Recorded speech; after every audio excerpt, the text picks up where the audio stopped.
Nous allons apprendre à utiliser la fonction validation de données pour faciliter et sécuriser la saisie dans un grand tableau. Si on souhaite faire des statistiques derrière, éviter qu'il y ait des erreurs d'écriture sur les données et qui fausseraient éventuellement les résultats des statistiques. Donc ici, dans cet exemple, nous allons démarrer un petit tableau. Donc j'ai commencé un petit peu la saisie. Agent, adresse, poste, date d'entrée, ancienneté, prime.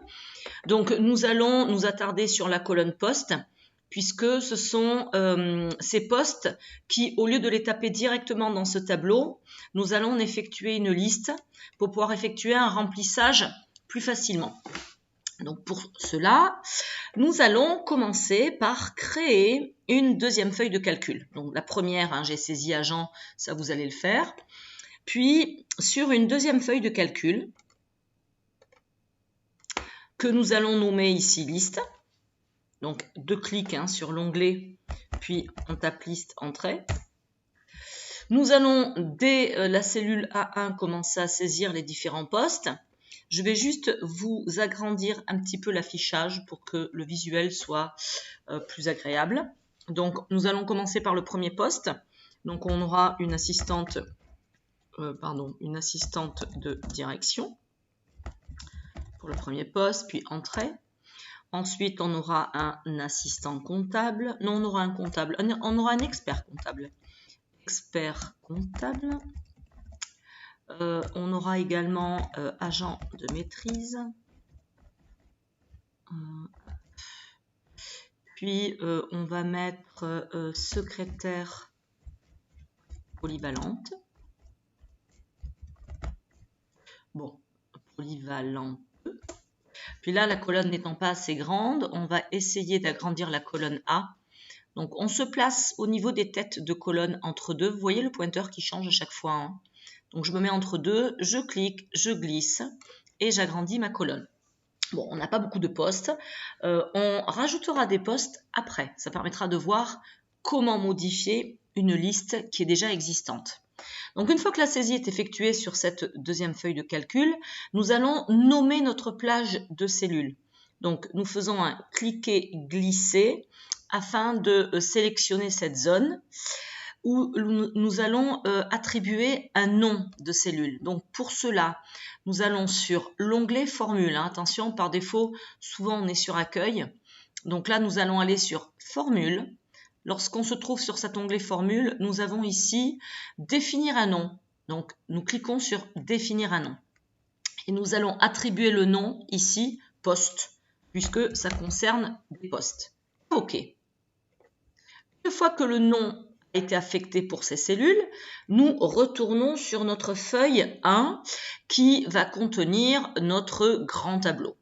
Bon, pour l'instant, un peu vide. Alors, ensuite, pour poste, nous ne prenons pas ici la première étiquette de données.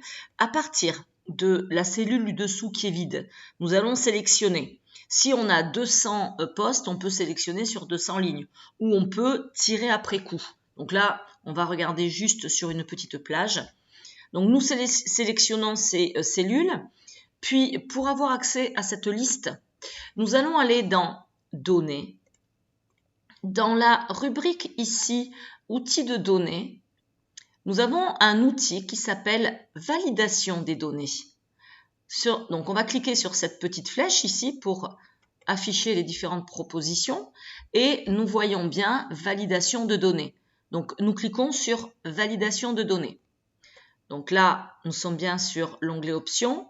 Nous allons autoriser, non pas tout, sinon ça reste dans le même état, nous allons autoriser une liste, puisque c'est ce que l'on souhaite obtenir.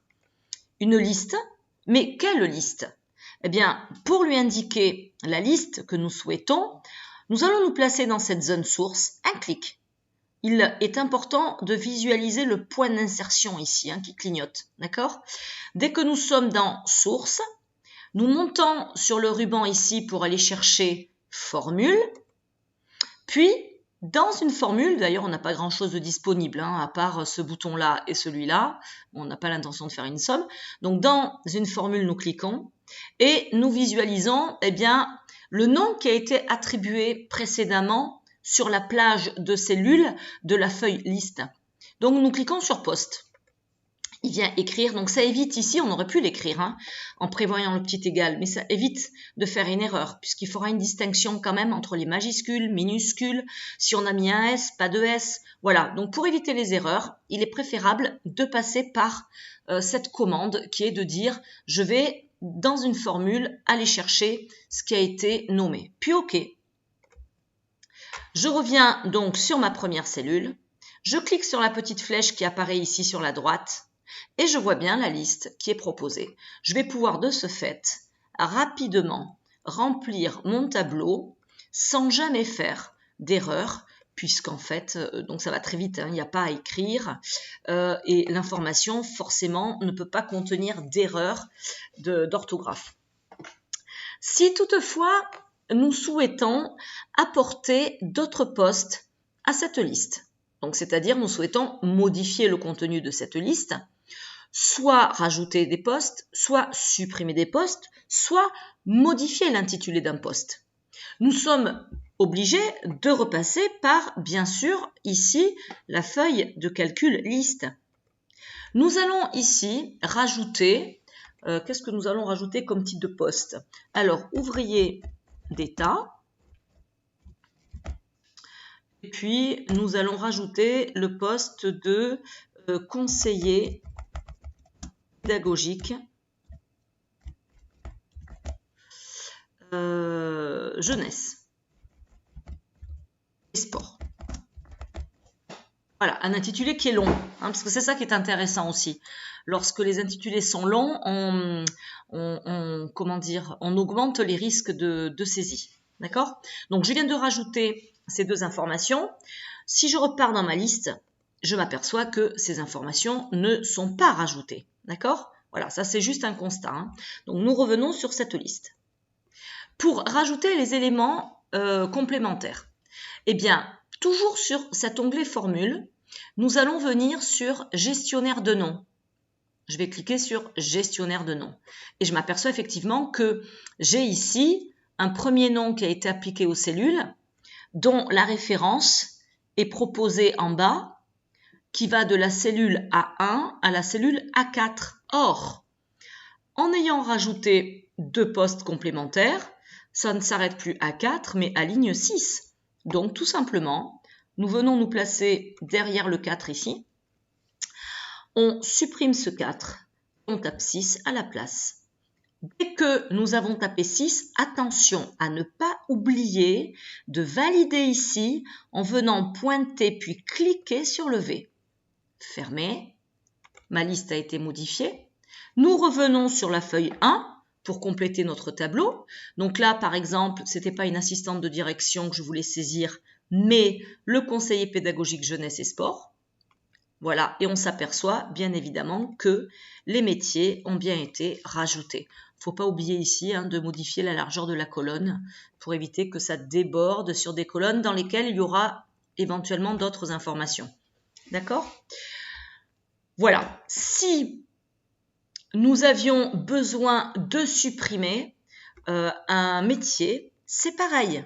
Je reviens sur liste. Dans ces cas-là, je supprime une ligne. Donc, je sélectionne ma ligne. Éventuellement, je supprime la ligne par accueil, supprimer.